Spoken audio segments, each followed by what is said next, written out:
अब शरीर के सुख के लिए काम पुरुषार्थ और अर्थ पुरुषार्थ दोनों अनिवार्य है, दोनों की मान्यता है।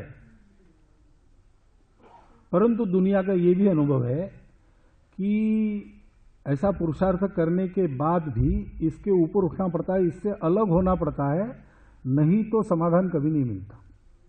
मुक्त होना पड़ता है, इच्छाओं के वासनाओं के ऊपर उठना पड़ता है, उनको पूरा करने के साधन जुटाने की होड़ में जो भागदौड़ होती है उससे कभी कभी निवृत्त होकर शांत होना पड़ता है। तो इसलिए तीसरा पुरुषार्थ है इन सब बातों से मुक्ति पाना, यानी मोक्ष। हमारी भाषा में मोक्ष, अलग अलग जगह अलग अलग नाम है उसके।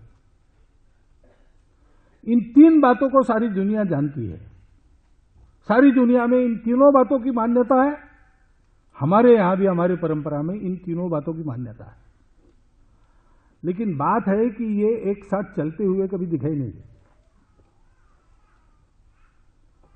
इच्छाओं की पूर्ति करने के लिए साधन जुटाने में इच्छाएं वैसी ही रह जाती, साधन जुटाने में ही सारा समय जाता है।